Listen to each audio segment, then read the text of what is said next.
నమస్తే, welcome to latest time. నేను రవి. ఈరోజు లేటెస్ట్ టైంలో ఒక తెలుగు రాష్ట్రాలకి అంటే పేరు పరిచయం అక్కర్లేని వ్యక్తి, దాదాపు 4 దశాబ్దాల పాటు సుదీర్ఘ రాజకీయ అనుభవం ఉండి అతి పిన్న వయసులోనే ఎమ్మెల్యే, అతి పిన్న వయసులోనే మంత్రిగా బాధ్యతలు చేపట్టి ఇప్పుడు తెలుగు రాష్ట్రాల్లో ఒక రాజకీయ సంచలనంగా ఉన్నటువంటి మోత్కుపల్లి నరసింహ గారు మన లేటెస్ట్ టైంలో ఉన్నారు. వారిని అడిగి మరిన్ని వివరాలు తెలుసుకుందాం. నమస్కారం మోత్కుపల్లి నరసింహ గారు, ఏంటి ఎలా ఉన్నారు?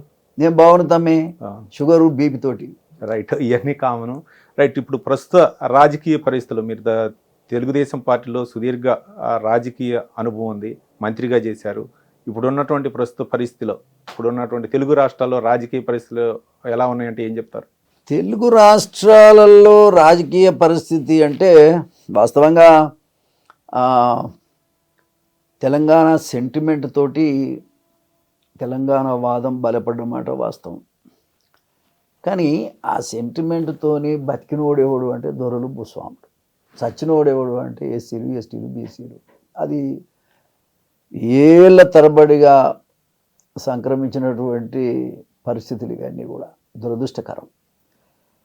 కానీ మొన్న జరిగినటువంటి ఎన్నికల్లో కనుక తెలుగుదేశం పార్టీ కనుక ఇక్కడ ఉండగలిగితే 100% ఆల్టర్నేటివ్ పార్టీ తెలుగుదేశం పార్టీ. దురదృష్టం ఏంటంటే ఇక్కడ పార్టీ లేకుండా పోయింది. ఎన్టీ రామారావు పునాది లేచిన పార్టీ ఇప్పటికీ ఊళ్ళల్లో బతికుంది. తప్పని పరిస్థితుల్లో ఆ పార్టీ లేదు కాబట్టి, ఆల్టర్నేటివ్ లేదు కాబట్టి కాంగ్రెస్ పార్టీకి ప్రజలు కేసీఆర్ మీద ఉన్నటువంటి వ్యతిరేకతతోటి చేయగలిగేది లేక కాంగ్రెస్ పార్టీకి ఓటేసారు. రైట్, విద్యార్థి దశ నుంచే మీరు రాజకీయాల్లోకి వచ్చారు. ఎన్టీఆర్ ప్రోద్బలంతో, ఎన్టీఆర్ పిలుపు మేరకు మీరు విద్యార్థి నాయకుడిగానే టీడీపీలో రావటం, టీడీపీలో క్రియాశీలకమైనటువంటి బాధ్యతలు పోషి. కానీ ఇప్పుడున్నటువంటి ప్రస్తుత పరిస్థితుల్లో తెలంగాణలో టీడీపీ పరిస్థితి అంటే ఏం చెప్తారు? అంటే ఇప్పటికిప్పుడు చెప్పటం కష్టమే, అయినా దాని పునాదులు ఇక్కడ ఉన్నాయి. ఎన్టీ రామారావు గారు పెట్టిన పార్టీ అది. వాస్తవంగా చెప్పాలంటే ఏ పార్టీ కూడా బడుగు బలైన వర్గాలకి, బీసీ వర్గాలని గుర్తించి నాయకత్వాన్ని పెంచి పోషించినటువంటి పార్టీ ఏకైక పార్టీ తెలుగుదేశం పార్టీ. ఒక సెంటిమెంట్ మీద అది దెబ్బతిన్నదే కానీ వాస్తవ పరిస్థితులు కనుక ఒక వెనకకి తిరిగి చూసుకుంటే మాత్రం ఆ పార్టీ చేసినంత అభివృద్ధి కానీ, ఆ పార్టీ బడుగు బలైన వర్గాలకు ఇచ్చినటువంటి రెస్పెక్ట్ కానీ ఏ పార్టీ ఇవ్వలేదు. అంతవరకు నేను చెప్పగలుగుతా. ఒక దళిత వర్గానికి సంబంధించినటువంటి వ్యక్తిగా, 40 సంవత్సరాల రాజకీయాల్లో ఉన్నటువంటి వ్యక్తిగా నేను చెప్తున్నా, అటువంటి పార్టీ, ఆ రకమైనటువంటి ఆలోచన కలిగిన పార్టీ బలహీన వర్గాలకు కూడా నాయకత్వం ఇవ్వాలి, ఎస్సీ ఎస్టీ వర్గాలకు కూడా, బలహీన వర్గాలకు కూడా నాయకత్వం ఇవ్వాలనేటువంటి పార్టీ టీడీపీ. కానీ అది ఇక్కడ లేకుండా పోవటమే బాధాకరం, దురదృష్టకరం. మోత్కుపల్లి నరసింహ గారు టీడీపీలో ఉన్నారు. ఎస్సీ ఎస్టీ బీసీ మైనార్టీ అందరికి కూడా సముచిత స్థానం కల్పిస్తున్నారు. పోలిట్ బ్యూరోలో కూడా మంచి సముచిత స్థానం కల్పించిందంటారు. మీ రాజకీయ గురువు ఎన్టీ రామారావు గారు, ఆయన ఇప్పుడు ప్రస్తుత పరిస్థితి లేదు. కానీ అప్పుడున్నటువంటి సమకాలీలే ఇప్పుడు అన్ని రాష్ట్రాలను, 2 తెలుగు రాష్ట్రాలని పరిపాలిస్తున్నారు. దళిత ముఖ్యమంత్రి చేస్తామని చెప్పేసి గతంలో వచ్చినటువంటి కేసీఆర్ దళితులకి ముఖ్యమంత్రి ఇవ్వకుండా చేశారు. కానీ ఇవన్నీ కూడా ఆ మాటలకే పరిమితం అనుకోవచ్చా, లేకపోతే ఈ వ్యవస్థలో ఎలాంటి మార్పులు తీసుకొచ్చారు అనుకోవచ్చు? ఇప్పుడు ఒక్కసారి మనం ఆలోచిస్తే అంత పెద్ద గుణం ఎవరికి ఉందా? నమ్మటం మన తప్పు, మాట్లాడటం వాళ్ళకి అలవాటే. నమ్మటం అనేది మన తప్పు. నేను ఎప్పుడు కూడా ఈ మాట మీద నేను విశ్వసించలేదు. కావాలంటే ఆ కాలంలో కూడా నేను ఇది జరిగే పని కాదు, ఊరికేదో మాట్లాడుతూ ఉన్నారు అనేటువంటి తప్ప మరొకటి కాదు. కాకపోతే ఏంటంటే ఇవాళ ఎస్సీ ఎస్టీ బడుగు బలైన వర్గాలని ఎట్లా ఓట్లు వేయించుకుందాము అనే దాని మీదనే వాళ్ళు చేసేటువంటి ఓటు బ్యాంక్ అనేది చూస్తున్నారు. ఫ్యూడల్స్ చేసేటువంటి కార్యక్రమం, ఓటు బ్యాంక్ కోసం మాట్లాడే మాటలు తప్ప మరొకటి కాదు. ఇప్పుడు ప్రస్తుత రాజకీయాలను చూస్తే ఇప్పుడు కాంగ్రెస్ పార్టీ తెలంగాణలో ఉంది, పరిపాలన కాంగ్రెస్ పార్టీ చేస్తుంది. ఈ కాంగ్రెస్ పార్టీ పరిపాలన మీ అభిప్రాయం? పార్టీ మంచిదే. ఎన్నడైనా కాంగ్రెస్ పార్టీలో ఉన్న ప్రాబ్లం ఏంటంటే లీడర్లు అంతా ఢిల్లీలో ఉంటారు. ఆ ఢిల్లీ వరకు పోయేవాళ్ళు స్టేట్లో, ఏ స్టేట్లోనైనా పోయేవాళ్ళు తక్కువ. అక్కడి వరకు వెళ్ళేవాళ్ళు డబ్బులున్నోడు తప్ప మిగతా వాళ్ళకి అక్కడ స్థానం లేదు. అక్కడున్న వాళ్ళు ఏంది, రాహుల్ గాంధీ కానీ ఇలా సోనియా గాంధీ కానీ ఉదాహరణకి ఇక్కడ రేవంత్ రెడ్డి గారిని నమ్మారు. నమ్మటం వల్ల నమ్మకం తగ్గట్టుగా వీళ్ళు ఉంటారా అంటే ఉండరు. అక్కడ దాకా ఎవరిని పోనివ్వరు. పోయినోని కూడా వాళ్ళు ఇంటర్వ్యూ ఇచ్చే పరిస్థితి ఉండదు. ఎందుకంటే వచ్చిన వాళ్ళు ఏం చెప్తారు అనేటువంటి కింద వాళ్ళు ఉంటారు. వీళ్ళేమో వాళ్ళని మిస్గైడ్ చేసి వీళ్ళ సొంత కార్యక్రమాలు చేసుకుంటూ ఉంటారు. దాంట్లో భాగమే ఇవాళ రేవంత్ రెడ్డి గారు చేస్తున్నటువంటి కార్యక్రమాలు అనేది కూడా గ్రహించాలి. కాబట్టి రాహుల్ గాంధీకి, సోనియా గాంధీకి తెలంగాణలో జరుగుతున్నటువంటి కార్యక్రమాలు అక్కడి దాకా తెలవనివ్వరు.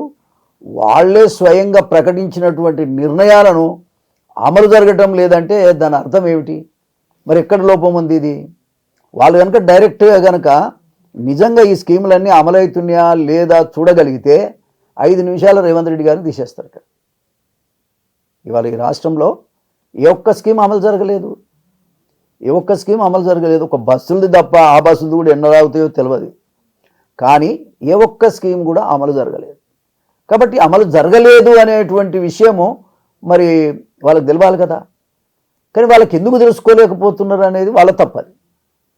తెలుసుకుంటే మాత్రం పార్టీ బెస్ట్ పట్టే కాంగ్రెస్ పార్టీ నాయకత్వానికి దెబ్బొచ్చే. ఇప్పుడు రేవంత్ రెడ్డి ఉన్నంతకాలం దులుపుకుంటాడు పోతాడు. ఆయన కౌలుకు తీసుకున్నాడు, దీన్ని కాంగ్రెస్ పార్టీ కౌలుకు తీసుకున్నాడు. కౌలుకు తీసుకున్నోనికి ఏం శ్రద్ధ ఉంటుంది ఆ భూమి మీద కానీ ఆ పరిస్థితులకు ఏముంటుంది? ఉన్నంతకాలం దులుపుకుంటాడు, అతను వెళ్ళిపోతాడు. ఇవాళ కాంగ్రెస్ పార్టీ అనేది బతికుండాలంటే ఇట్లాంటి చెత్త నిర్ణయాలు ఎవడన్నా తీసుకుంటాడా? ఇవాళ నిరుద్యోగ యువకులు మిగతావి స్కీములన్నీ అమలు జరగలేదు, అది మళ్ళీ చెప్తాను నేను. నిరుద్యోగ యువకులు అమాయకులు, వాళ్ళ బిడ్డలు. గవర్నమెంట్కి ఎవరు బిడ్డలు? మాట మనకుందాం, ప్రజలలో సెటిల్ అయ్యేటువంటి బిడ్డలు. అసలు ఏదైనా జీవనోపాధి దొరుకుతుందేమో, ఒక ఉద్యోగం దొరుకుతుందేమో, పెళ్లి చేసుకుందాం, ఒక ఉద్యోగానికి తల్లిదండ్రులను చదువుకుందాం, ఒక ఉద్యోగం దొరుకుతుందేమో బతుకుదామనుకొని ఆరాటపడే మరి యువకులని ఇంత ఆయాస పెట్టొచ్చా? గుండె తరక్కపోతుంది వాళ్ళు మాట్లాడుతున్న మాటలు వింటుంటే, వాళ్ళు ఏడుస్తున్న ఏడుపు చూస్తే. ఒక అమ్మాయి 3 పిల్లలంట, 3 పిల్లలు ఉన్నారు, నాకు ఒక ఉద్యోగం వస్తుందేమో రేవంత్ రెడ్డి నీ కాళ్ళు మొక్తా, ఈ డిఎస్సిని పోస్ట్ పోన్ చేయమంటది. ఎంత బాధాకరం. ఒక్క నిమిషం ఇదే ముఖ్యం. కాళ్ళు మొక్కుతా అనేటోళ్ళు 100 మందిని చూసినా నేను. ఇప్పుడు వాళ్ళకి ఎంత బాధ ఉంటే ఆ స్థితికి వాళ్ళు మరి దిగి కూడా మాట్లాడుతున్నారు. అర్థం చేసుకోవాలి. ముఖ్యమంత్రి అనేటోడు ఒక తండ్రికి ఉండాల్సినటువంటి క్వాలిటీ ముఖ్యమంత్రికి ఉండాలి. నేను 10 మంది ముఖ్యమంత్రిని చూసిన, ఇంత నీచుడిని నేను ఇంతవరకు చూడలేదు. ఇంత నీచుడిని, రాజకీయ నీచుడు రేవంత్ రెడ్డి. అపహాస్యం చేసి మాట్లాడటం, రోడ్ల మీదకి వచ్చి వేలాది మంది వచ్చి వాస్తవంగా చెప్పాలంటే అరుస్తున్నారు, బాధపడుతున్నారు, మొరపెట్టుకుంటున్న దేవుడు అసొంటిది దిగొచ్చి వరమిస్తాడు. కానీ మరి ఇటువంటి దుర్మార్గుడు రాజకీయాలలో ముఖ్యమంత్రి కావటానికి అర్హత లేని వ్యక్తిని కుర్చీ మీద కూర్చున్న పెట్టినగలిగితే కూడా నిరుద్యోగులదే. మరి అటువంటి తమ్ముళ్ళకి బిడ్డలకి పిలిచి మాట్లాడొచ్చు కదా, 5 నిమిషాలు మాట్లాడొచ్చు కదా. వాళ్ళు అడుగుతున్నది ఏం సార్? మనం చేయలేని పనులు ఏం లేవు. నీ స్వార్థం కోసం కూడా వాళ్ళు బస్సులెక్కి తిరిగారు. నీ స్వార్థం కోసం వాళ్ళు బస్సులెక్కి తిరిగి చదువును పక్కన పెట్టి బస్సులలో తిరిగి ప్రచారం చేసి నిన్ను గెలిపించారు. స్వయంగా పిల్లలే చెప్తున్నారు పాపం. అటువంటిప్పుడు గుండె తరక్కపోద్దా లేదా? ఎవరికైనా మనసున్నోనికి. మనసు లేని మూర్ఖుడు ఈ రేవంత్ రెడ్డి. కాబట్టి మన పిల్లలు అట్లా ఏడిస్తే ఊరుకుంటామా సార్? మన ఇంట్లో పిల్లలు, మన బిడ్డలు ఏడిస్తే ఆడిస్తే వాళ్ళు బాధపడుతుంటే మనం ఊరుకుంటామా? మన బిడ్డలే కదా వాళ్ళు. గవర్నమెంట్ అంటే ఏమిటి, ముఖ్యమంత్రి అంటే ఏమిటి? ఓ తండ్రి లాంటి గుణం ఉండాలి. పనికిమాలినోడా, నీవు పనికిమాలినోని దగ్గర మొదలుపెట్టుకోవాల్సిన పరిస్థితి తెలంగాణకు వచ్చింది, తెలంగాణ ప్రజలకు వచ్చింది. అర్హత లేనటువంటి వాడిని తీసుకుపోయి కుర్చీ మీద కూర్చుని ఇవాళ ఆరాటపడాల్సి వస్తుంది, బాధపడాల్సి వస్తుంది. ఇదంతా దుర్మార్గమైన పరిస్థితి అర్థం చేసుకోవాల్సిన అవసరం ఉంది. ఇవాళ ఈ 30 లక్షల మంది నిరుద్యోగ యువకులు నీకు అడ్డం తిరిగితే నీకు గవర్నమెంట్ ఉండదు, నువ్వు ఉంటావు. నేను ఒక పిల్లగాడు చెప్తే విన్నా, ఇది కాంగ్రెస్ పార్టీ, ఈయన సొంతం కాదు, ఇవాళ కాదు రేపు మారిపోతాడు ముఖ్యమంత్రి అని చెప్తా ఉన్నారు. అంటే ఎంత దూరం యువకులు ఆలోచిస్తున్నారో అర్థం చేసుకో. ఇక్కడ అమాయకుడు ఎవరు లేడు, అమాయకుడు నువ్వే.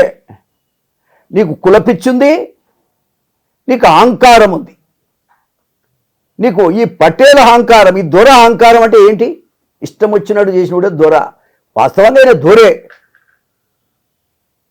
ఈ దొరల పెత్తనం మీదనే కదా తెలంగాణ మొత్తం పోరాటాలు చేసింది.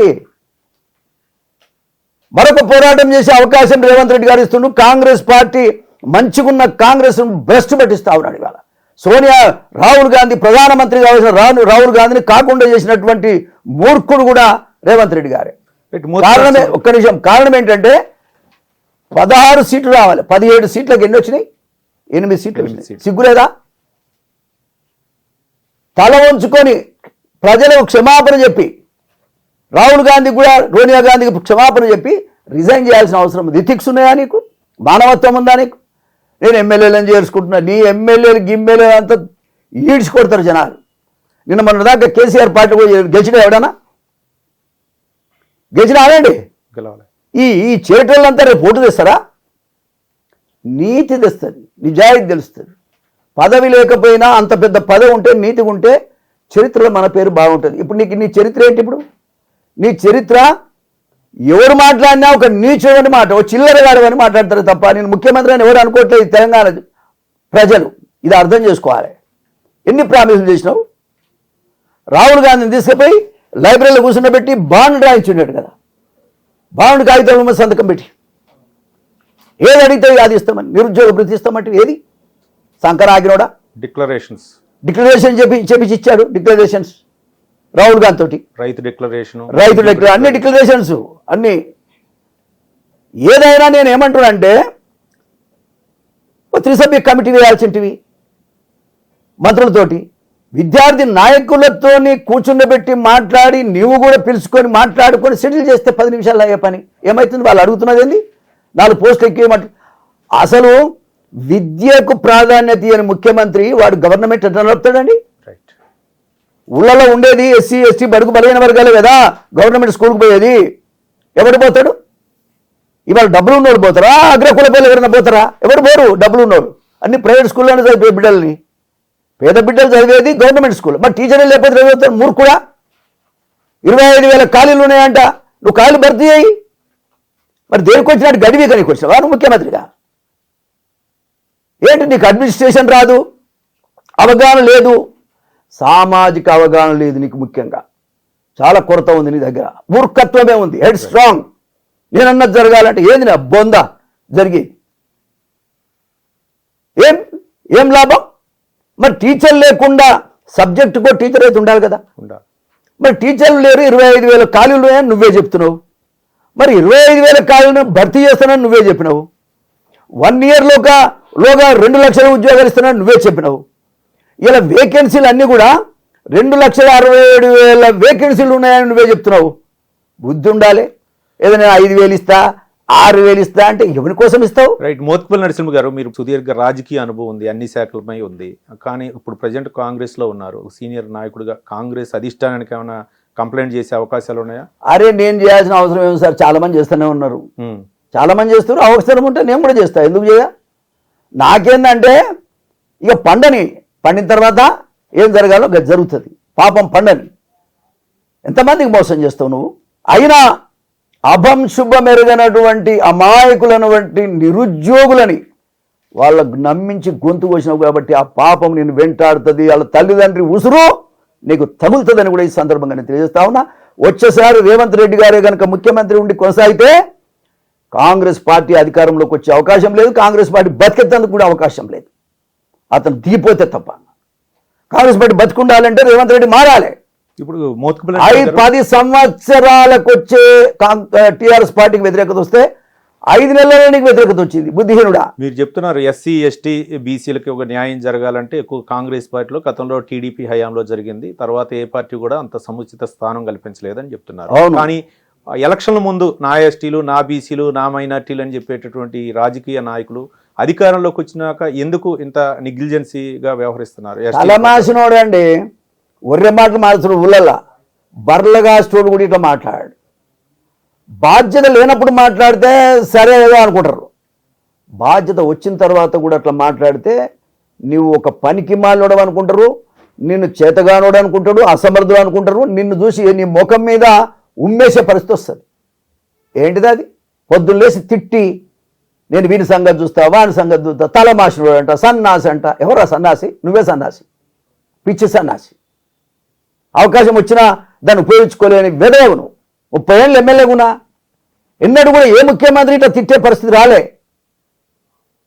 నేను 10 మంది ముఖ్యమంత్రి మా చంద్రబాబు నాయుడు గారు ఉండే, చెప్తే వినేది ఎన్నో దగ్గర. రాజశేఖర రెడ్డి ఉండే, ఎన్నో దగ్గర చెప్తే వినేది. ఈయనే ముఖ్యమంత్రి. ఏందో మన గుంపు మేస్త్రిట గుంపు. ఈ గుంపు మేస్త్రికి ఎవరికి చెప్పడం రావట్లే, ఆయన చేయటం రావట్లే. ఏ రకంగా ఈ రాజ్యం తెలంగాణ మొత్తం నాశనానికి వచ్చింది. తెలంగాణకు శనీశ్వరుడు ఎవరు అంటే ఇప్పుడు ప్రస్తుతానికి రేవంత్ రెడ్డి. రైట్. ఈ ప్రజా సంక్షేమ పథకాలపై దృష్టి సారించకుండా ఈ రాజకీయ ఫిరాయింపులకే ఎక్కువగా ప్రోత్సహిస్తుందా కాంగ్రెస్ పార్టీ? అయ్యా నాయన, ఆయన పదవి కోసం ఇవన్నీ చేసుకుంటున్నాడు. ఎవరైతే అక్కడ ఎమ్మెల్యేలు పోతున్నారో వాళ్ళు కూడా నాశనం అయిపోతారు. మునిగే పడవెక్కేది ఎందుకే? ఆయన పనులు ఏమన్నా బాగున్నాయా? ఎందుకు పోతున్నా ఆయన దగ్గరికి అని నేను అడుగుతున్నా. ఇప్పుడు పోయే ఎమ్మెల్యేలను కూడా ఏమున్నదాడ? కేసీఆర్కి కొంప ముంచి తిరిగి ఉండి రేపు పొద్దున వాడికి పోతారు, అది రేవంత్ రెడ్డి కొంప ముంచుతారు అంతే. ఇప్పుడు గెలవనోడు ఎటో ఆటో పోయిందంటే అర్థం ఉంది. గెలిచినాక నీకు పదవి ఉంది కదా, నువ్వు మొగోడం అయితే పదవిని పట్టుకొని మాట్లాడాలి, గట్టిగా పనులు చేయించాలి, మళ్ళా నువ్వు అనుకున్న పార్టీలో ఉండి చెలాయించుకోవాలి. అది మొగతనం, అది రాజకీయ నైపుణ్యత. అంతేగాని పార్టీలు మారితే ఏంది? అది ఏమనుకుంటారు జనం? సిగ్గిడితే సిగమంట. అట్లయిపోయింది ఇలా పరిస్థితి. రేవంత్ రెడ్డికి సిగ్గులేదు, పోయే వాళ్ళకు కూడా సిగ్గులేదు. నా దృష్టిలో ఏముందండి? ఎందుకు పోతున్నారు అక్కడ? అందరూ ఏమంటారు తెలుసా? పైరవికారులు, బిజినెస్ పీపుల్ కాబట్టి వాళ్ళు ఇలా అనేక కబ్జాలు చేశారు కాబట్టి వాటిని కాపాడుకుంటాను పోతున్నారు అంటున్నారు. అది నిజమో కాదు అది వేరే విషయం కానీ అంటారు కదా. ప్రజలైతే మిమ్మల్ని విసరించుకుంటున్నారు కదా. రేపు గెలుస్తారా మీరు? రేవంత్ రెడ్డి నాయకత్వంలో మీరు గెలవరు, ఇంత మంచి పేరున్నా సరే. రైట్. మోత్పల్లి గారు, గతంలో చేసినటువంటి ప్రభుత్వం బీఆర్ఎస్ హయాంలో చాలా కుంభకోణాలు జరిగినాయి. ఫోన్ ట్యాపింగ్ అవ్వచ్చు, లేకపోతే గొర్రెల పంపిణీ అవ్వచ్చు, లేకపోతే దళిత బంధు అవ్వచ్చు, వీటన్నిటి మీద కూడా ఎంక్వైరీ చేస్తాం. అదే ప్రధానాస్త్రంగా ఇప్పుడు రేవంత్ రెడ్డి సర్కారు కొనసాగుతుంది. నిజంగా అవన్నీ అవినీతి మీద ఎంక్వైరీ చేయాలంటారా, లేకపోతే ఏంటి ఇవన్నీ రాజకీయ కక్షతో కూడుకున్నటువంటి అంశాలు అనుకోవచ్చు? ఇప్పుడు నేను ఒక మాట చెప్పనా, తిట్టడమే ప్రధాన ఎజెండాగా పెట్టుకొని రాజకీయాల్లో తిట్టాలంటే 12 అంశాలు ఉంటాయి సార్. నువ్వు ఫస్ట్ చేయాల్సింది ఏంది? నువ్వు ఇంప్లిమెంట్ చేస్తున్న నీ పథకాలు ఏంది? 2500 ఇచ్చినవా? ఇవ్వలేదు. 2000కు 4000 పెన్షన్లు ఇస్తానన్నావు, ఇచ్చినవా? ఇవ్వలేదు. దళిత బంధు ఇస్తా అన్నావు, ఇచ్చినవా? ఇవ్వలేదు. ఇదేంది మన రైతు బంధు ఇస్తా అన్నావు, రుణమాఫీ ఇస్తాను. ఇప్పుడు ఏమో అన్ని షరతులు పెట్టినటువంటి రేషన్ కార్డులు, రకరకాల షరతులు పెట్టినట్టుగా చూస్తా ఉన్నా. అసలు చిత్తశుద్ధి ఉంటే చంద్రబాబు నాయుడు అధికారంలోకి వచ్చి 3 రోజులు కాలేదు, 3 రోజుల్లో 30 స్కీములు అమలు చేసేసిండు. ఆయన నేర్చుకో, ఆయన చూసి, చంద్రబాబు నాయుడు గారిని చూసి నేర్చుకో. 16,000 పోస్టులు ఇమీడియట్గా భర్తీ చేయమని ఆర్డర్ ఇచ్చిండు, నోటిఫికేషన్ జారీ చేసిండు. 1:100 గ్రూప్ 1 సర్వీసుల్లో, గ్రూప్ 2 సర్వీసుల్లో 1:100 ఇలా పెట్టమని చెప్పిండు. Mega DSC. మరి మెగా డిఎస్సి 16,000 అనౌన్స్ చేసిండు, 16,000 పోస్టులకి. పెన్షన్ 4,000. తర్వాత పెన్షన్ 4,000 కాదు, అంతకుముందు 2 నెలలు లేకపోతే కలిసి 7,000 రూపాయలు ఇచ్చిన మొనగాడు ఎవడని ఉంటే చంద్రబాబు నాయుడు. మరి ఎవరు నీకు తెలంగాణ అని తెలంగాణ ప్రజలు ముంచడానికి వచ్చారా మీరు? ఒక సెంటిమెంట్ను పట్టుకొని బతికినటువంటి పరిస్థితి మంచిదా? ప్రజల అమాయకమైనటువంటి ప్రజలు 1,200 మందిని సచ్చి తెలంగాణ వేస్తే దొంగల కోసమా నేను అడుగుతున్నా. ఒక బీసీ వాడు, ఒక ఎస్సీ వాడు, ఆకలి అయ్యేవాడు ముఖ్యమంత్రి ఉంటే ఎంత బాగుంటుంది. కానీ ఈ మధ్య కాలంలో మీరు మాట్లాడారు, ఉప ముఖ్యమంత్రి ఫోటోలు కూడా పెట్టాలా, అక్కడ ఏపీలో పెట్టారు, ఇక్కడ తెలంగాణలో ఉప ముఖ్యమంత్రి అంటే ఏ ఫోటో కూడా లేకుండా చేశారు అనే విధంగా మీరు. అరే మా దళితుడండి, మాకు 12 ఉన్నా, మా కులాలకు అన్యాయం జరిగినా, అవమానం జరిగినా మోత్కుపల్లి నరసింహ ఊకోడు, ఎన్నడూ కూడా ఊకోలేదు కూడా. నా అసెంబ్లీ చరిత్ర అంతా చూడండి. అవతల చంద్రబాబు నాయుడు గారు ఒక మెచ్యూర్డ్ పొలిటీషియన్ కాబట్టి, అన్ని కులాలను గౌరవించాలి కాబట్టి, ఒక ఉప ముఖ్యమంత్రి అనేటువంటి వ్యక్తిని కూడా తనతో సమానంగా ఫోటోలు అన్ని ఆఫీసులలో పెట్టమని జీవో ఇచ్చాడు. మరి ఏం పుట్టింది ఈయనకు? ఈయన పెద్ద ఉన్నదే 3 అంగుళాలు ఉన్నాడు, ఈయన ఫోటో మాత్రం పెద్దగా పెట్టాలి. మరి బట్టి విక్రమార్క దళితుడు, పేదవాడు, పేద కుటుంబాల నుంచి వచ్చాడు, కాంగ్రెస్ పార్టీ ఆయనది, నీది కాదు. మరి ఆయన ఫోటో నీ ఫోటోతో సమానంగా ఉండకూడదా? అంటే నువ్వు పటేలు కాబట్టి నీ ఫోటో పైన ఉండాలి. దళితుడు కాబట్టి ఆయన ఫోటో కింద ఉండాలి, కనబడకూడదు. వెంటనే ఆఫీసులల్లా నీ రేవంత్ రెడ్డి నీ ఫోటోతో పాటు రేవంత్ రెడ్డి గారి ఫోటో కూడా అన్ని ఆఫీసులు ఉండాలని మోత్కుపల్లి నరసింహులు గారు నేను డిమాండ్ చేస్తున్నా, ఒక దళితుడిగా, దళిత నాయకుడిగా. ఏం ఏ జాగిరా, నీ ఫోటోనే ఉండాలని ఏముంది? చంద్రబాబు నాయుడు గారు ఎందుకు ఎట్లా పెట్టాడు ఒకసారి ఆలోచించు. ఇప్పటికైనా నీకు బుద్ధి ఉంటే మార్చు, చూసి నేర్చుకో ఆయన దగ్గర. వారం రోజుల పరిపాలన ఎట్లుంది, 7 నెలల పరిపాలన ఎట్లుంది అంటే మరి ఏం చెప్తావు నువ్వు? కాబట్టి బట్టి విక్రమార్క ఫోటోను కూడా వెంటనే అన్ని ఆఫీసులు పెట్టాలని మరొకసారి మీ టీవీ ద్వారా నేను డిమాండ్ చేస్తాను. మీరు ప్రముఖంగా దయచేసి దీన్ని చెప్పాలి. రైట్. మోత్కుపల్లి గారు టీడీపీ సిద్ధాంతాలు అవ్వచ్చు, లేకపోతే మోత్కుపల్లికి ఒక ఏదైనా సరే ఒక స్వేచ్ఛ స్వాతంత్రం కల్పించిందంటే తెలుగుదేశం పార్టీ. కానీ మీరు కూడా ఈ మధ్యకాలంలో రాజకీయ అనిశ్చితి వలన రకరకాలైన విధంగా మీరు కూడా బీజేపీకి వెళ్ళడం జరిగింది, తర్వాత బీఆర్ఎస్కి వెళ్ళడం జరిగింది, ప్రజెంట్ ఇప్పుడు కాంగ్రెస్లో కొనసాగుతుంది. ఏంటి అంటే తెలుగుదేశం ఏం చేస్తాం సార్, ఇక్కడ తెలుగుదేశం పార్టీ ఏమో లేకుండా పోయింది. మాకున్న బుర్ర ప్రకారంగా అంబేద్కర్ మాకు ఇచ్చిన ఆలోచన ప్రకారంగా ఫిట్గా లేకపోతున్నాం. ఉన్న ఫ్యాక్ట్ చెప్తున్నా. నాకేమైనా వచ్చిందా?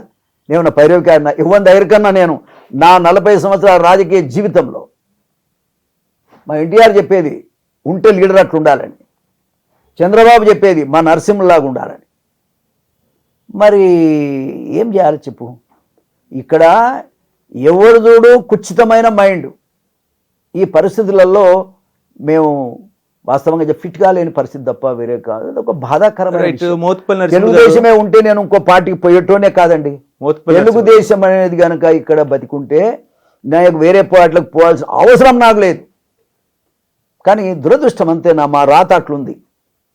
మోత్కుపల్లి నరసింహులు గారు ఒకనొక దశలో గవర్నర్, మోత్కుపల్లికి గవర్నర్ పదవి వచ్చేది అనేది వద్దులే అది రాని దాని గురించి ఎందుకు అంటే ఎవరన్నా అన్న రవి వద్దు కదా, అంతా వద్దు, అదో పాత కథ. అది మనం పేదవాళ్ళం, దళితులం, ఎంత మొత్తుకున్నా జరిగేది ఏమో చెప్పు, మనం నోరు పోవటం తప్ప అంత. కానీ అది దృష్టిలో పెట్టుకొని మంత్రి పదవి ఇవ్వకుండా అట్లా చేయలేదు కదా మిమ్మల్ని. విద్యార్థి దశ నుంచి గుర్తించారు. నేను ఒక మాట చెప్పాను. తెలుగు రాష్ట్రాల్లో నా మనసు ఎట్లా ఉంటుంది అంటే తమ ఏది న్యాయమో అదే. నేను ఎప్పుడు పవర్ ఎంబడి ఉకలే, పవర్ నా ఎంబడి వచ్చింది. నేను జనంలో ఉన్నా. ఆలేరు ప్రజలు కంటిన్యూగా 5 సార్లు గెలిపించారు. 6వ సార్లు తుంగతుర్తిలో గెలిపించారు. నాకు మొత్తం అయిన ఖర్చు 10 లక్షల ఖర్చు. 5 ఎన్నికలకు కలిపి ఆలేరు నియోజకవర్గంలో రాజకీయ ఖర్చు, నా ఎన్నికల ఖర్చు మొత్తంగా 10 లక్షలు. ఎన్ని ఎన్నికలకు? 5 ఎన్నికలకు. ఎవరికన్నా ఉందా? చరిత్ర ఉందా? ఉమ్మడి రాష్ట్రంలో ఛాలెంజ్ చేస్తా. నా అంత నీతిగా ఎవడన్నా రాజకీయ నాయకుడు ఉంటాయంటే సంతోషంగా వాడికి దండం పెడతా, పోయి పులదండేసి చెప్తున్నా. నేను ఇవాళ అంత బ్రోకర్ రాజకీయం, మంది కొంపలు ముంచే ప్రయత్నం ఇవాళ రేవంత్ రెడ్డి గారు చేస్తున్న ప్రయాణం ఏంది? ఇవాళ ఆయన చేస్తున్న ప్రయాణంలో రియల్ ఎస్టేట్ బిజినెస్లో 6 తేరు ఉన్నాడు ఆయన. ఎవరిని బ్లాక్మెయిల్ చేస్తే ఎంత డబ్బు వస్తుందో ఎవరికి తెలియదు, అతనికి తెలిసినంత ఎవరికి తెలియదు. కాబట్టి ఇవాళ రియల్ ఎస్టేట్ వ్యాపారి బ్లాక్మెయిల్ చేసి ఇవాళ ఆ స్థాయికి వచ్చిన ఏకైక ముఖ్యమంత్రి ఎవడని ఉంటే రేవంత్ రెడ్డి. మోత్కుపల్లి గారు, మీరు రేవంత్ రెడ్డి ఇద్దరు తెలుగుదేశం పార్టీలో ఉన్నారు. అందుకే కదా చెప్పేది. రైట్. అప్పుడు విమర్శించకుండా ఇప్పుడు ముఖ్యమంత్రి నేను విమర్శించలేదని నువ్వు అంటున్నావు. అడుగు మన తెలుగుదేశం పనులు అడుగు. అప్పుడు కూడా ఆయన ఏం మాట్లాడినా కూడా ఆయనకు తెలుసు. అయితే నా సొంతం కోసం కాదు, ఎందుకంటే నాకు అవసరాలు లేవు. నేను ప్రజల సేవకుని. నేను ఆలేరు నియోజకవర్గంలో ఒక దళితుడిగా నల్లగొండ జిల్లా రాజకీయాలలో, నల్లగొండ జిల్లా ఫ్యూడల్స్, కఠోరమైన ఫ్యూడల్స్ నల్లగొండలో, అటువంటి ఫ్యూడల్ మధ్యలో 40 ఏళ్ళు రాజకీయం చేయగలిగిన, 30 ఏళ్ళు ఎమ్మెల్యేగా ఉండగలిగినంటే నేను ఎంత సర్వీస్ చేసి ఉండాలి? అసలు లీడర్ అంటే ఎట్లుండాలనో, దళితుడు కూడా లీడర్షిప్ అంటే ఎట్లుండాలనో ఎగ్జాంపులర్గా బతకాలని బతికాను. లేకపోతే వాళ్ళ దగ్గర 1000 కోట్లు ఉండేదండి. నిన్న 10 కోట్లు వాడేస్తే నాకు టికెట్ వచ్చు. పైసలు ఇస్తేనే టికెట్ రేవంత్ రెడ్డి గారి నాయకత్వంలో. కాబట్టి ఏంటంటే ఇవాళ డబ్బు కాదు, సర్వీస్గా ఉండాలనేది నా ఆలోచన. కాబట్టి ఇవాళ పరిస్థితులు ఏంటంటే ఒక బ్రోకర్ చేతికి ఈ యొక్క రాష్ట్రం అప్పగించబడటం బాధాకరం. నేను మాట్లాడనుకున్న వాస్తవం చెప్తాను. నేనే చెప్పిన రేవంత్ రెడ్డి ఈయన కేసీఆర్ మీద కోపంతో ఎవడు అంటారు, ఏదో కోపంతో ఏదో చేయబోతే ఏదో అయినట్టుగా ఆయన మీద కోపంతో ఈయన గెలుస్తాడని నేనే చెప్పా. ఒక పేద వర్గాల నాయకుడిని 40 ఏళ్ళ అనుభవం ఉండి ప్రజలలో పాపులారిటీ ఉన్న నేను ఒక మాట చెప్తే వాస్తవంగా కొన్ని ఓట్లలో మార్పు వస్తుంది మా వర్గాలలో. అట్లా అతన్ని గెలిపించాం. ఇవాళ నెత్తి కొట్టుకుంటున్నాం. ఏం చేస్తాం?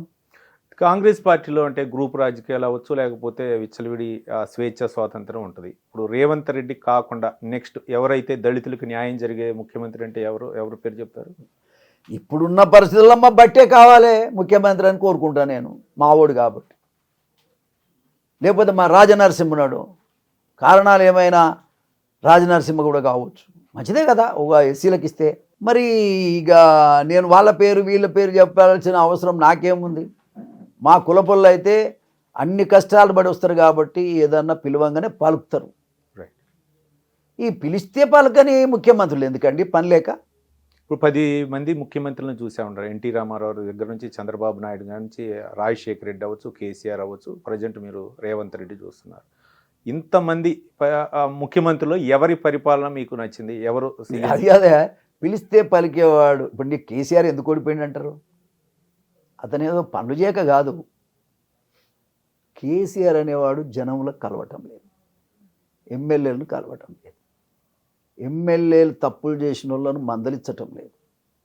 నిజంగా నిన్న ఓడిపోవటానికి కారణం ఎమ్మెల్యేలు విపరీతమైన కరప్టెడ్ చేయటం వల్ల ఆ ఎఫెక్ట్ అంతా అతని మీద పడ్డది. ఒక 20 మందిని మార్చుకుంటే మన గెలిచేవాడు, వాస్తవం చెప్తున్నాను నేను.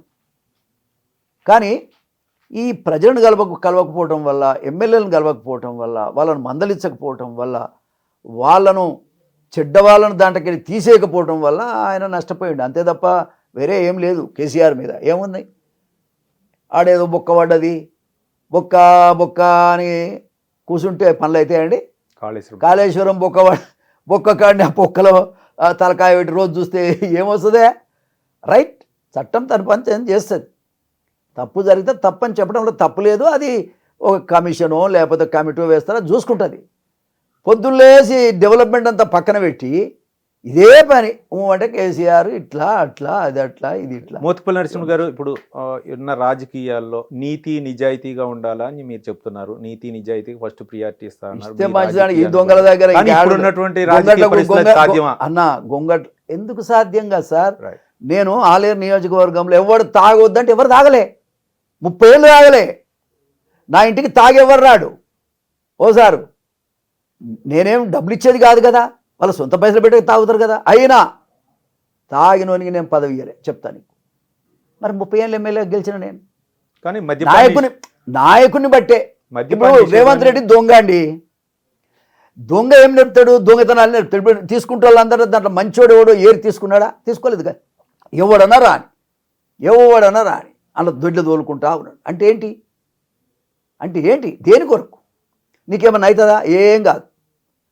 5 ఏళ్ళు నీకు ఏం కాకుండా చూసే బాధ్యత మాలాంటి వాళ్ళకు ఉంది. దుర్మార్గుడా, అసలు నీ శక్తి ఏమిటో నీకే తెలియదు. నువ్వు పనికి మాలిన చిల్లర ముఖ్యమంత్రి అంట. నీ పేరు చిల్లరగాడు నా దృష్టిలో. మేమేమన్నామా? నీ దగ్గర పైరుకి వచ్చినామా? ఏనాడన్నా ఏదైనా అడిగినామా? పార్టీలో పని చేయకుండా నీతిమంతులందరినీ పక్కన తోసేసి దుర్మార్గులందరినీ ఎంబడి పెట్టుకొని రోజుకి ఎన్ని వేల కోట్లు సంపాదించాలనే ఆలోచన కింద రేవంత్ రెడ్డి గారు పనిచేసుకుంటూ తప్ప ఒక పేదవాడికి పెన్షన్ వచ్చిందా లేదో చూసే పరిస్థితి లేడు. ఒక రేషన్ కార్డు ఇప్పటిదాకా కొత్తది ఇవ్వలేను. కొత్త రేషన్ కార్డు ఇవ్వకుండా రుణమాఫీ అని రేషన్ కార్డు ముందర పెట్టినావు. ఇవాళ రైతు బంధు అంటే 1000 రూపాయలు, 500 5,000 కాదు, నేను 10,000 15,000 వేస్తాను. ఏవి? అరే ఆడపిల్లలకు పెళ్ళి అయితే 1,00,000 రూపాయలు వచ్చేదండి, అది లేదు. కళ్యాణ లక్ష్మి కింద తులం బంగారం ఇస్తా అన్నావు, ఏమైంది? యువతులకు అందరికీ, చదువుకున్న వాళ్ళకు, ఆడబిడ్డలకు అందరికీ స్కూటీలు ఇస్తా అన్నావు, ప్రియాంక చేత అనౌన్స్మెంట్ చేయించినావు. దళిత బంద్ అన్నావు, ఏమైంది? ఏది? ఒక్క హామీను నెరవేర్చిన దాఖలాలు నువ్వు చూపెట్టు. నువ్వు సంక్షేమ కార్యక్రమాలు చేస్తుంటే బేష్ అని సప్పట్టు కూడా లేకపోతే 8 ఎందుకు వచ్చినాయి అంటావు? కరెంటే వస్తలేదు మోగోడా. మా ఇంట్లో పోతుందండి, నేను ఎన్నిసార్లు లేచి కూర్చున్నా నిద్రపట్టక. నీళ్ళు వస్తలేవు. ఓ రేవంత్ రెడ్డి పనికి మాలినోడా, నీ నాయకత్వంలో నీళ్ళే రావట్లేదు. గతంలో ఈ ప్రాబ్లమే లేదు, ఏమాట కామాట. కరెంట్ ప్రాబ్లం వీనికంటే ఆయనేనా ఏమైనా పరిస్థితి నువ్వే తెస్తున్నావు. కాంగ్రెస్ పార్టీని నువ్వు ఉంటే కాంగ్రెస్ పార్టీ ఉండే, లేకపోతే లేదు. ఇక నీ ఎంబడే ఈ కాంగ్రెస్ పార్టీని నాశనం చేసినట్టు కనబడతా ఉంది.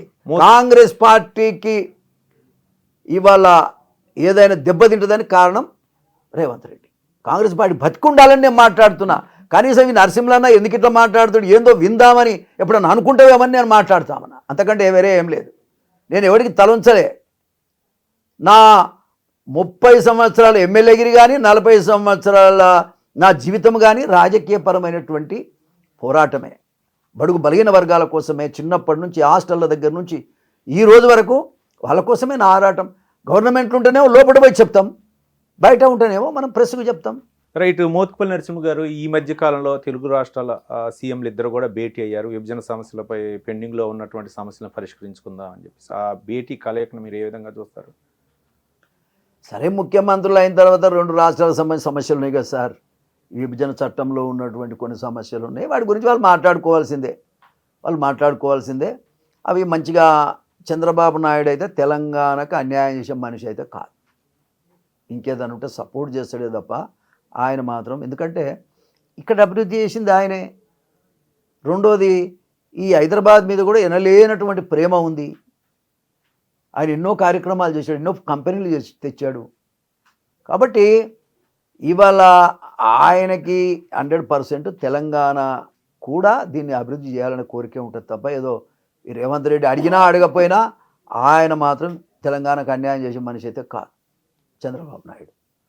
కాబట్టి సమస్యలు ఉన్నాయి, అవి పరిష్కారం చేసుకోవాలి అమికబుల్గా, తప్పేముండదు. దానికి కలుసుకోవడంలో పెద్ద ఏముంటుంది, ఏ ముఖ్యమంత్రిని కలవాల్సిందే. నరసింహులు గారు, ఇప్పుడు తెలుగుదేశం పార్టీ ఆంధ్రప్రదేశ్లో పూర్తిగా పూర్తి బలోపేతమైంది. ఇప్పుడు తెలంగాణపై దృష్టి కేంద్రీకరించింది. తెలంగాణలో టీడీపీ బలోపేతం అయ్యిద్ది అంటారా? మీ యొక్క అభిప్రాయం?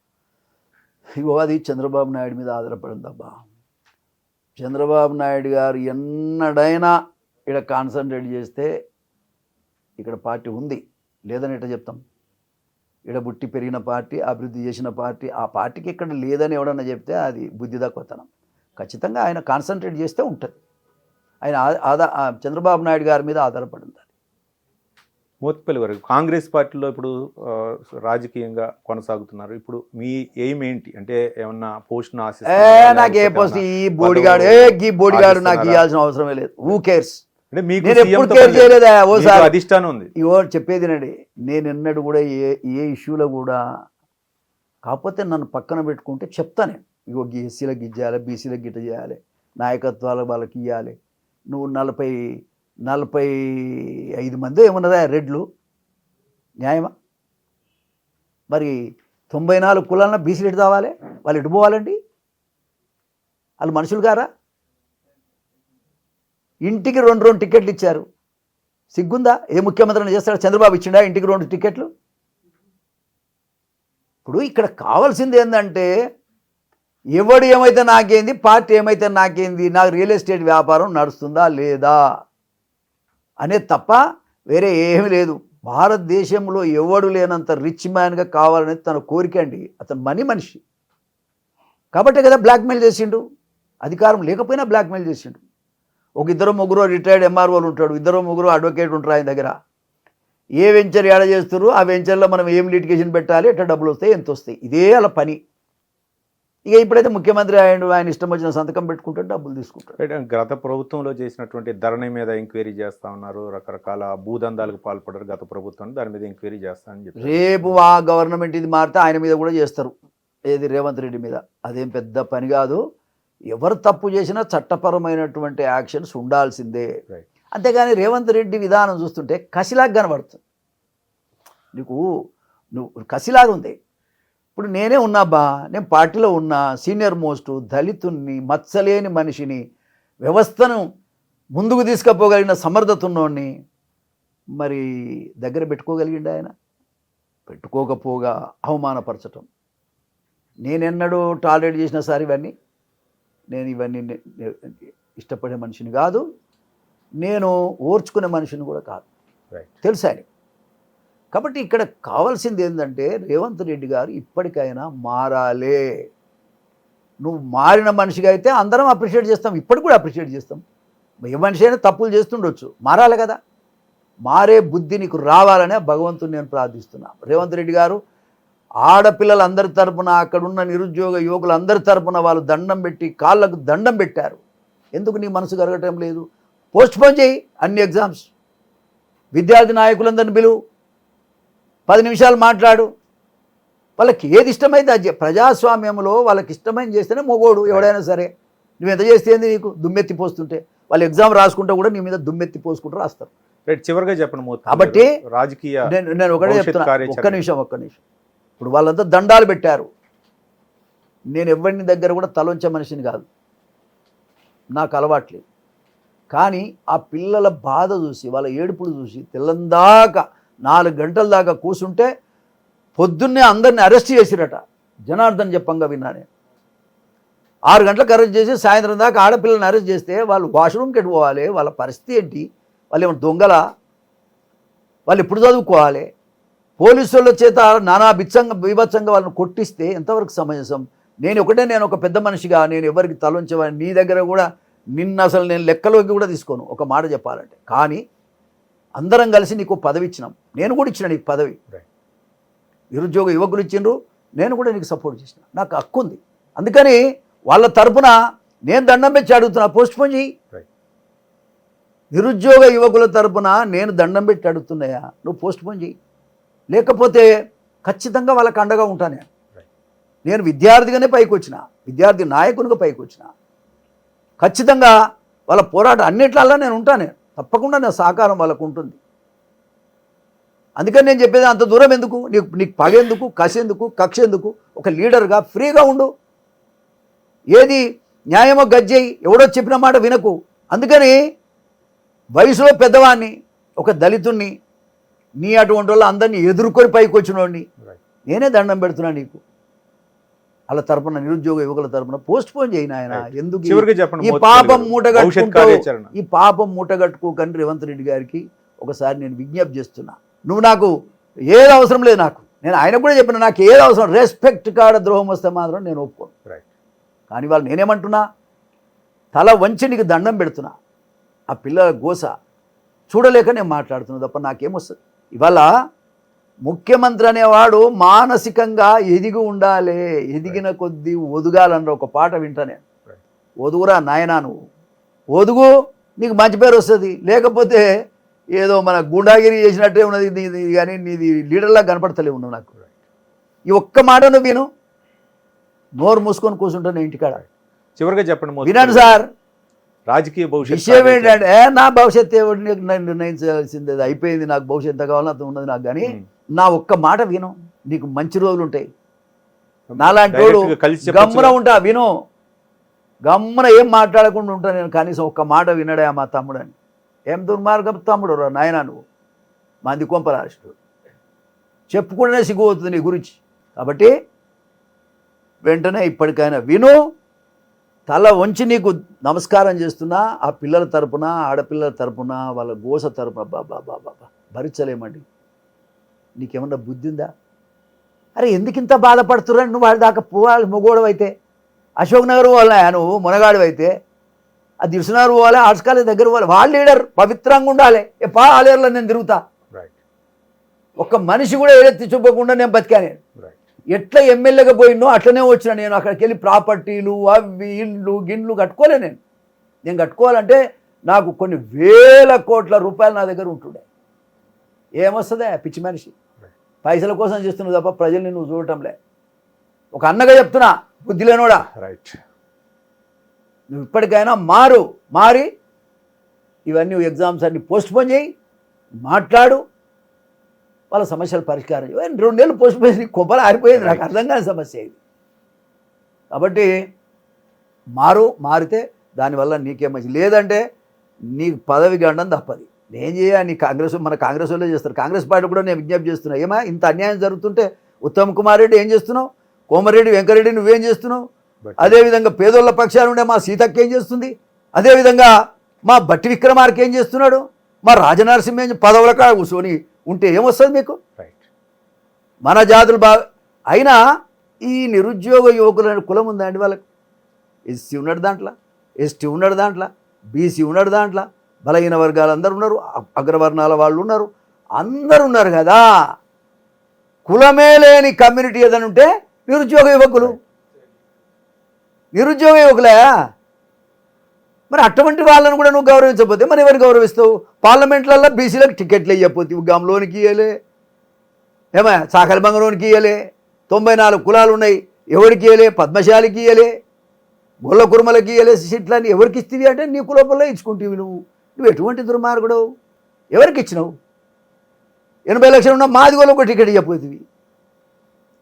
చివరికి ఏదో కసిపెట్టి నా మీద అప్పుడు తెలుగుదేశంలో ఉన్నప్పుడు ఓటుకు నోటు కేసు మంచిది కాదని చెప్పినందుకు నా మీద కూడా కసిపెట్టి ఆయన కక్ష సాధింపు చేస్తావు. నాకు పోయేది ఏందా? నువ్వేం చేయగలుగుతావు నన్ను? కాబట్టి ఇవాళ నేనేమంటున్నా అంటే నిరుద్యోగ యువకుల తరపున నేను పోరాటం చేస్తా. రేపటి వరకు కనుక ఇవ్వకపోతే రేపు అవసరమైతే అంబేద్కర్ విగ్రహం దగ్గర ధర్నా చేస్తా. ఇది నీకే చెప్తున్నా న్యూస్, రైట్. First time. రేపు పొద్దున వరకు కనుక నువ్వు నిర్ణయం తీసుకోకపోతే ఎల్లుండి డిఎస్సి ఎగ్జామ్ ఉంది.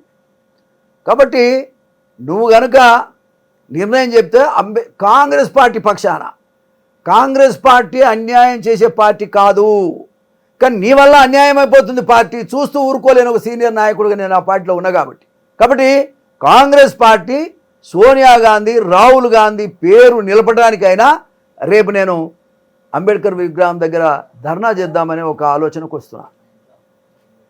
నమస్తే. పార్టీ ఫిరాయింపులపై ఉన్నటువంటి ఆ యొక్క ధ్యాస నిరుద్యోగులపై దృష్టి సారిస్తే రాష్ట్రం అభివృద్ధి చెందుతుంది. ముఖ్యంగా నిరుద్యోగుల గత ఎన్నికల్లో ఏవైతే హామీలు ఇచ్చామో ఆ హామీలను నిలబెట్టాల్సినటువంటి అవసరం ప్రస్తుతం రేవంత్ రెడ్డిపై ఉందని చెప్పేసి మోత్కుపల్లి నరసింహులు సీనియర్ రాజకీయ నాయకులు తమ అభిప్రాయాన్ని వ్యక్తం చేశారు. ఇది ఇవాళ లేటెస్ట్ టైం. మరో లేటెస్ట్ టైంలో మళ్ళీ కలుసుకుందాం. చూస్తూనే ఉండండి సాహితీ.